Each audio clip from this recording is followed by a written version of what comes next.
Next we will see that what will happen if we combine the capacitor.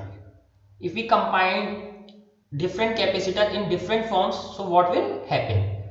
So we can combine several capacitors. Let us, their capacitances will be C1, C2 and so on up to Cn. So what will be the effective capacitance that we have to calculate? Now first combination, let us see the first combination.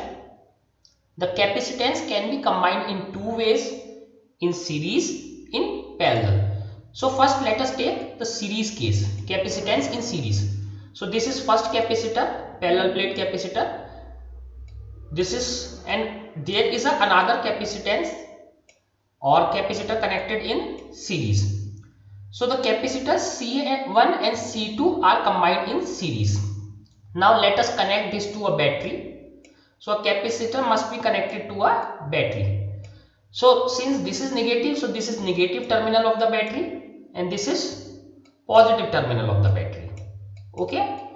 So this plate becomes positively charged, this plate becomes negatively charged. But previously we have seen that the net charge on any capacitor must be zero. So for making this net charge zero, suppose this acquires plus q charge and this one acquires minus q charge because of the battery. So there will be some charge which is opposite and equal to cancel out the charge on this capacitor C1. So if this first is positive q, this must be negative q. Both the charges must be equal. Similarly, here if it is negative charge, this charge must be positive q. So in this way, the net charge on capacitor C1 is 0, net charge on capacitor C2 is 0. Why? Because let us understand this in a different way. This is a metallic plate and this is also a metallic plate. If this does not happen, or this Q1, Q2, this Q or minus Q is different, then there will be some charge inside the conductor which will not happen. So total charge on the capacitor must be 0 on this and this, hence same charge plus q will be here induced here and minus q will be here. Now let us solve this case. Now these two plates also have acquired some charge. These plates were already charged by the battery. These two plates are also charged by the condition that the charge on a capacitor must be equal to 0. Now let us see what happens. So now this one has a potential V1, this one has a potential V2. So now what is the potential? So total potential V1 is equal to V1 plus V2. How? Because if you connect something to a battery, this is a positive terminal, this is a negative terminal, there will be a potential drop. There will be a potential drop. So potential drop V across the combination is the sum of potential V1 and V2. So let us say this battery is some V0. When we put this battery in connection to this combination of capacitor, there will be a potential drop. That potential drop is V. And first the potential V1 is dropped, then again potential V2 is dropped and total potential drop is V. So total potential drop is sum of both the potential drop V1 plus V2. Now from the definition of capacitance we know that C is equal to Q by V. From this V is equal to Q by C. So V1 is equal to, since charge on capacitors, both the capacitor is same. So V1 is Q by C1 and V2 is Q by C2, because capacitance may be different. Capacitance may be different but charge is same. So now let take this q in the denominator here. So let us take the q is common. Q is common, 1 by C1 plus 1 by C2. So this is the formula. Let take this q down here. So V by q is equal to 1 by C1 plus 1 by C2. Now we can regard the combination and effective capacitor. So what we are doing, so we are calculating the effective capacitance of two capacitor. That means if there would be only single capacitor, what will happen in that case? If there was a single capacitor, so this is positive, this is negative, this is the new capacitor which has an effective capacitance C. So in that case, what will happen?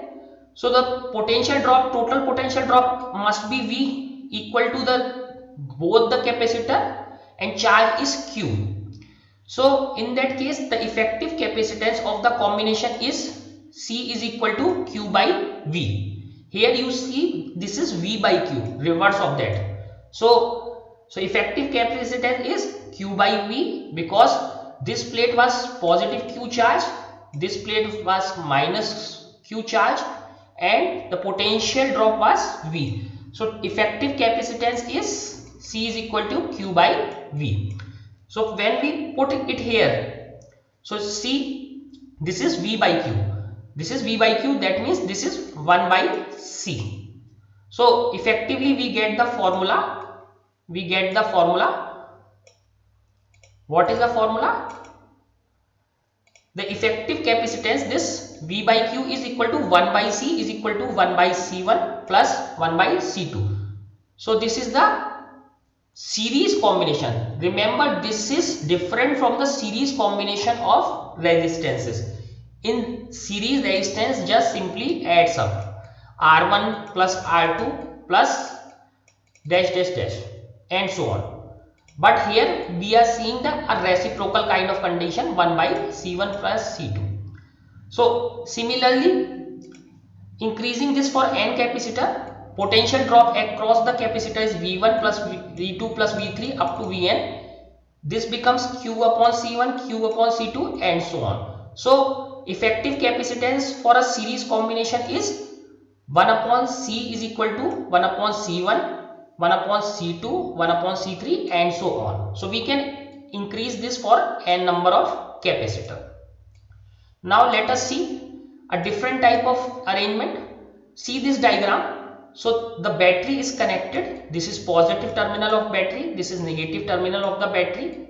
And it is connected to two capacitors in parallel. Two capacitors in parallel. So again, in this case, since these are connected in parallel, instead of dividing potential, current will divide. In parallel system, current will divide, potential will remain same. Potential here is also V, potential here is also V. Current will divide. What is current? Current is simply charge upon time. So that means the charge on different capacitor will change. Let us say the charge on this capacitor is Q1, charge on this capacitor C2 is Q2. So charge will be different.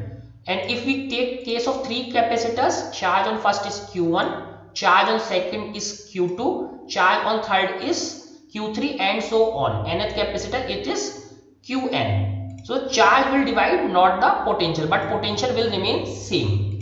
So in this case, let us see what will happen. So the same potential difference, so potential difference will remain same. The capacitor acquires charge Q1 and Q2. Now from the formula, C is equal to Q by V. So Q is equal to CV. So charge on first capacitor is C1V and charge on second capacitor is C2V. Now total charge must be constant. Total current I is equal to I1 plus I2. Similarly, charge must be constant. Q is equal to Q1 plus Q2. And effective potential difference or effective charge, we know the effective capacitance Q is equal to CV and this is C1V plus C2V. So from this Q is equal to CV and we can take here Q1 plus Q2. Q1 is C1V and Q2 is C2V. From cancelling V from all the sides, C is equal to C1 plus C2. Increasing this for n capacitors, Q is equal to Q1 plus Q2 plus and so on up to Qn. CV is equal to C1V up to CNV. Hence we get this relation. C is equal to C1 plus C2 plus up to Cn. So again see the difference. In parallel, capacitances will simply add, while resistance in parallel was simply 1 upon R1 plus R2 like this. So the resistances and capacitances behave in a different manner or in opposite manner.